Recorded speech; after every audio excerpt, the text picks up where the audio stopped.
Hello friends and welcome to Miscellany 13 for 2021. I'm Mike Bermingham.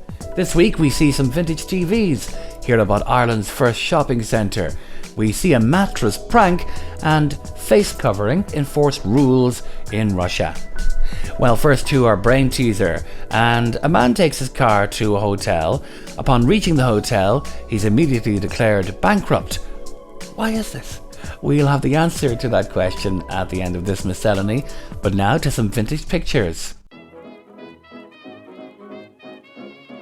So we're used to seeing our large flat screen TV displays these days, but of course it wasn't always the case. Older TVs from the past used a cathode ray tube, quite a wide device, and that severely limited the size that TVs could be produced in. The larger the cathode ray tube, the bigger the set, the bigger the room. In any case, there was a trend to miniaturize things in the 50s and 60s, so watching TV on small screens was just the way it was. To nostalgia from Ireland now.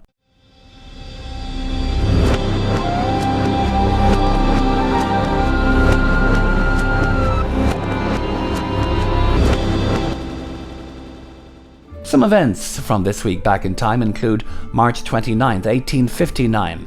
The Irish Times is launched at 4 Lower Abbey Street in Dublin. The first appearance of a newspaper using the name The Irish Times occurs in 1823, but closes 2 years later. The title, though, is revived as a thrice weekly publication and has continued on to this day to the newspaper we know and love so well. March 29, 1873, Peg Sayers, Blasket Island storyteller, is born in Dunquin, County Kerry. Yes, many a Leaving Cert student will remember this book very well indeed, as I did back in the day, as this picture testifies. March 29, 2007, U2 frontman Bono accepts an honorary knighthood from Britain's Queen Elizabeth, with one stipulation saying, "Don't call me sir," but he is happy that the knighthood will help continue his work in trying to alleviate third world debt and help open doors that otherwise may not be so forthcoming. March 30th, 1851, a census shows the population of Ireland to be 6.5 million people, declining by 1/5 since 1845. With much immigration, as we know, to various parts of the world, while the number of Irish in England and Wales had increased by 79%. Also, a quarter of Liverpool was Irish at the time. Over 18% of the people in Glasgow and Dundee were also Irish born. April 1st, 1911, the Titanic is launched in Belfast. Many have wondered how big was a Titanic when you compare it with, say, modern ocean liners, and this picture may give you some idea of the difference in size in relative terms. April 1st, 1919, De Valera is elected president of the very first Dáil Éireann, and April 2nd, 1972, De Valera himself opens Radio na Gaeltachta, and that station going on the air for the first time on that date. In the year 2000, on April 2nd, Westlife, the Irish pop group, make history with 5 consecutive number ones in the British charts. April 4th, 1994, the fabulous Riverdance appears in public for the very first time at the Eurovision Song Contest. Some more nostalgia from Ireland now, as we go to question of the week and ask, what was Ireland's first shopping centre? It turns out the answer was Stillorgan Village, built in 1966. It was opened by Sean Lemass, TD, and show band star Dickie Rock. The cost, £1,400,000 in 1966. The inflation calculator on Ireland tells us this would be the equivalent of €22,797,000 in today's terms. The shopping centre was built by the Metropolitan Estate and Property Corporation and had 3 supermarkets at the time. They were Powers, Lipton's and Quinsworth. The road, by the way, in the front of the shopping centre was completely lined with cottages that were built during the early 19th century, and to enable the construction of the first shopping centre, they had to be unfortunately knocked down. But the rubble was used to fill and level lands that are now Pork de Burka, the playing field for Kilmacud Crokes. The final picture here is of the same shopping centre in 1984. Now to video. Well, there's something about seeing beds in a showroom that makes us want to test out the mattress. Just make sure it's firm before you sit down, as this video cautions from Germany. Ja. Komm, ich komme zu dir.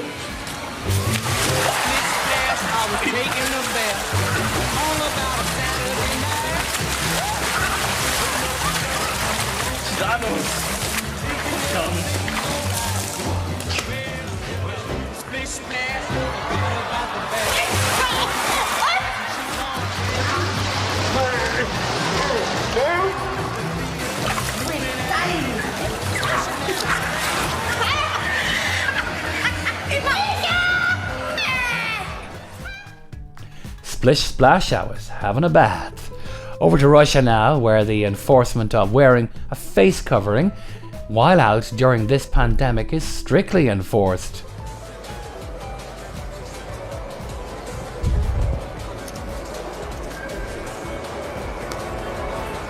Стой, маска где? Маска где, говорю? Маску одень! Маску одень!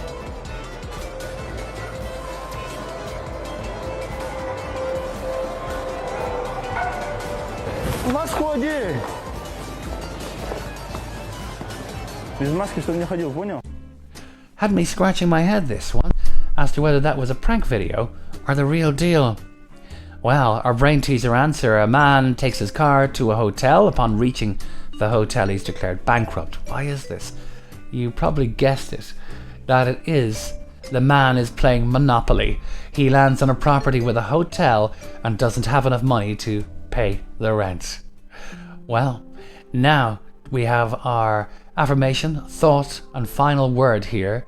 Your greatest contribution to the universe may not be something you do, but it could be someone that you raise. And why complicate life? If you're missing somebody, call. If you want to meet up, invite. Well, when the government says we can, invite. Want to be understood? Explain. If you've got questions, ask.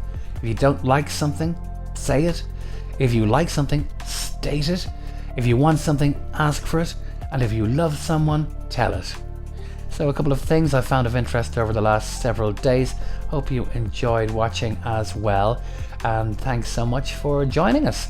Well, until next time, be safe and be well. And bye for now.